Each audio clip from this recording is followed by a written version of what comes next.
se a gente abre mais. O que parece ter acontecido foi a contribuição, não foi uma colaboração, uma cooperação internacional, mas uma ação quase que clandestina do governo brasileiro, onde você teve policiais brasileiros, como esse delegado de Polícia Federal citado pelo Rodrigues Alchamin, monitorando indivíduos em território estrangeiro, onde ele não tem autorização para tal, para caguetar essas pessoas ao ICE, falsamente, na tentativa de dar um migué para fugir dos mecanismos convencionais e formais de cooperação entre os países. Isso é muito grave.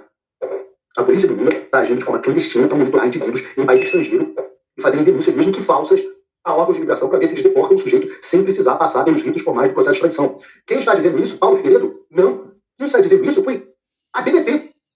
Vejam o que diz a rede britânica. A prisão do ex-deputado federal e ex-diretor da Agência Brasileira de Inteligência ABIN, Alexandre Ramagem, nessa segunda-feira, aconteceu após meses de articulação entre a polícia e as autoridades migratórias americanas, segundo uma fonte de conhecimento das tratativas, disse a BBC News Brasil. A estratégia, segundo essa fonte, presta atenção, foi aproveitar o suposto status irregular do Ramagem nos Estados Unidos para que ele fosse preso e enviado ao Brasil para cumprir sua pena por crimes relacionados aos atos no 8 de janeiro de 2023. Diz a BBC está dizendo isso, não é o qual. Este atalho, eles traduzem atalho, eu chamo de migué, você pode chamar de jeitinho, a BBC chama de atalho. Este atalho, para ter Ramagem de volta ao Brasil, segundo essa fonte, foi uma forma de contornar a demora na avaliação do pedido de extradição já feito pelo Brasil contra Ramagem e sua possível rejeição. Olha o que a BBC está dizendo. Uma forma de contornar, famoso jeitinho, a demora na avaliação do pedido de extradição e a possível rejeição. Ou seja, é o contrário da cooperação. É a anticooperação. Diz a matéria. Em dezembro de 2025, já após o fim da etapa de recurso sobre sua condenação, o ministro Supremo Tribunal Federal, Alexandre de Moraes, emitiu uma ordem de extradição contra a Ramagem. As autoridades brasileiras encaminharam o pedido de extradição aos Estados Unidos, mas ainda não haviam tido resposta sobre se o país aceitaria a solicitação do STF ou não. Olha isso, olha que loucura que a gente está lendo na BBC. Botem a mão na consciência e leiam a loucura que a gente está vendo aqui. O temor entre investigadores e autoridades brasileiras é de que o pedido de extradição da Ramagem tivesse o mesmo destino que pedidos feitos anteriormente contra os bloqueios Alan dos Santos e Oswaldo Eustáquio. No primeiro caso, o pedido de extradição foi feito em 2021, nunca foi cumprido pelos americanos, na verdade foi negado. Nos bastidores, o argumento dado pelo Brasil por não cumprir a determinação da justiça brasileira é o fato de os crimes pelos quais são investigados no Brasil não serem crimes nos Estados Unidos, assim como do Ramagem. Assim como do Ramagem. No caso do Eustáquio, a justiça da Espanha negou em 2025 o pedido brasileiro foi completamente semelhante. Não. A justiça disse na Espanha que houve componente político na perseguição. Continua. O temor dos investigadores brasileiros se dá porque nos Estados Unidos a decisão final sobre a extradição de alguém é do secretário de Estado, cargo atualmente exercido por Marco Rubio.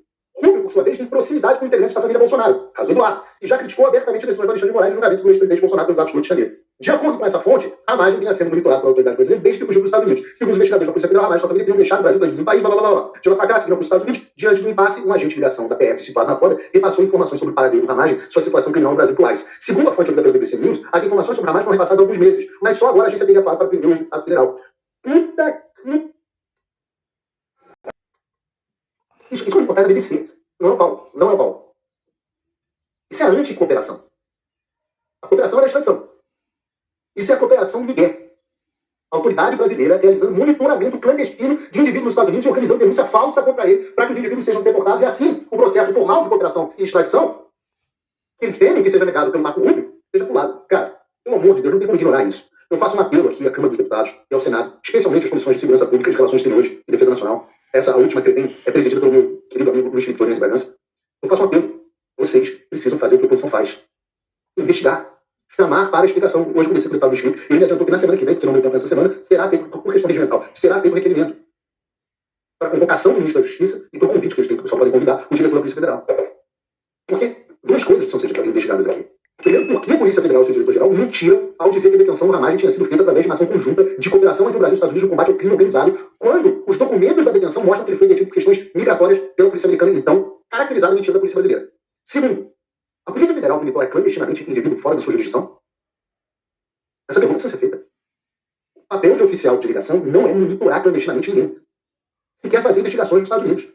O oficial de ligação faz a ligação, ou seja, promove um intercâmbio burocrático entre os dois países. Sabe o que me parece aqui? O deputado do Chile conhece esse caso. Me parece que a Polícia Federal brasileira está seguindo o modelo chinês. O Partido Comunista Chinês tem delegacias clandestinas no exterior, várias foram descobertas aqui nos Estados Unidos, para perseguir os opositores políticos. Então o sujeito é perseguido na China, ele foge, vem para os Estados Unidos, e os chineses montam uma delegacia clandestina para perseguir os adversários políticos aqui. Isso tem um nome. Repressão transnacional. É um assunto que o Congresso dos Estados Unidos está discutindo há 3 anos. O Congresso do Brasil precisa cobrar explicações do Poder Executivo sobre isso. Chamem uma lei para explicar. Eu digo o seguinte, eu tenho certeza que eu vou ter autorização da família Ramagem para fazer isso. Eu compartilho com a comissão os documentos de detenção do Ramagem e provo que a detenção dele teve caráter apenas migratório. Não tem cooperação internacional contra o crime organizado. Agora, deixa eu explicar uma coisa para vocês. Força policial, ela só é força policial dentro da sua jurisdição. Porque ela representa o Estado. Então, dentro da sua jurisdição, ela representa o Estado, que tem o monopólio da força, e por isso ela é legítima debaixo da lei e da jurisdição do país no qual ela está. Um policial brasileiro que chega aos Estados Unidos, ele não é um policial. Ele é um policial no Brasil. Aquele é um cidadão comum. Aquele é um sujeito, é um cara. Como se chama? Uma vez estabelecido que não são policiais, se alguém está tirando fotografia, perseguindo e monitorando um indivíduo fora da sua jurisdição, como é que se chama isso? Ora, essas pessoas deviam ser presas. Uma solicitação que eu farei ao Departamento de Estado é que cancele os vistos dos oficiais de ligação da Polícia Federal Brasileira na Flórida. Uma vez que elas violaram, eu vou fazer uma denúncia formal a esse respeito, uma vez que elas violaram a descrição do seu status. Elas não têm autorização para conduzir investigações clandestinas em território americano. Eu vou solicitar ao Departamento de Estado formalmente que cancele o visto desses indivíduos e mande-os de volta ao Brasil. Podem ter certeza que desde ontem eu já preparei todas as informações e estou informando ao Departamento de Estado e ao Comitê Judiciário dos Estados Unidos, do Congresso, do Jim Jordan, que vocês sabem quem é, a existência dessas células clandestinas em território americano para que isso seja investigado pelas autoridades. Eu digo a você, muito sério, não vou dizer que nada vai acontecer, eu vou informar as autoridades fazem o que elas acharem melhor, e vou pedir caçar o visto. Eu posso dizer a vocês o seguinte, conversei com muita gente entre ontem e hoje. Ontem, ninguém tinha ciência do ocorrido no governo americano. O que me faz crer que essa comunicação era feita entre agentes de baixo escalão com as autoridades brasileiras que desconheciam o componente político por trás desses casos. O que me parece até agora, eu digo, continuo correndo atrás e tentando entender plenamente o que aconteceu, é que as pessoas com quem aconteceu não gostaram nem um pouco de ler a nota política da Polícia Federal e a fala do diretor-geral, dizendo, tentando se envolver em uma questão doméstica e sensível nos Estados Unidos como uma questão de imigração. Felizmente, a situação da Ramagem é promissora. A Ramagem não está ilegalmente nos Estados Unidos. A situação dele é legal. Desde novembro do ano passado, ele tem pedido de asilo pendente, pedido de asilo que garante que ele não seja removido do país através de deportação, sem uma decisão da justiça imigratória. A Ramagem já tem, inclusive, data para ver um juiz de imigração. O caso de asilo dele é um caso muitíssimo robusto, muito bem documentado. Tá? Você tem reconhecimento do próprio governo americano que quem emitiu a ordem de prisão contra o Ramagem é um violador de direitos humanos, que praticou perseguição política contra seus opositores. Sempre digo isso, Alexandre de Moraes não deixou de ser reconhecido como violador de direitos humanos pela ONU, isso permanece. O governo nunca retirou, o reconhecimento permanece. Ora, essa é a definição do asilo. Existe carta de senadores, vai existir manifestação do próprio Comitê de Relações Exteriores da Câmara manifestando essa questão da perseguição política. Existem várias pessoas que endossam. É praticamente impossível o pedido de asilo na Ramagem ser rejeitado. Infelizmente, às vezes demora. Às vezes demora para ver o juiz que vai te liberar hoje. O prazo para a primeira audiência, normalmente, depois da detenção, costuma ser um mês. Demora para o processo correr. A gente está buscando outros caminhos mais rápidos para liberar o Ramagem. Mas nem sempre as coisas acontecem na velocidade que eu conheço. Mas eu tenho confiança de que ele vai ser liberado. E aí, quando ele for, eu acho que vai ficar claro quem está falando a verdade. E eu espero que, a essa altura, de verdade, os meus espectadores, se não os inimigos que assistem, né?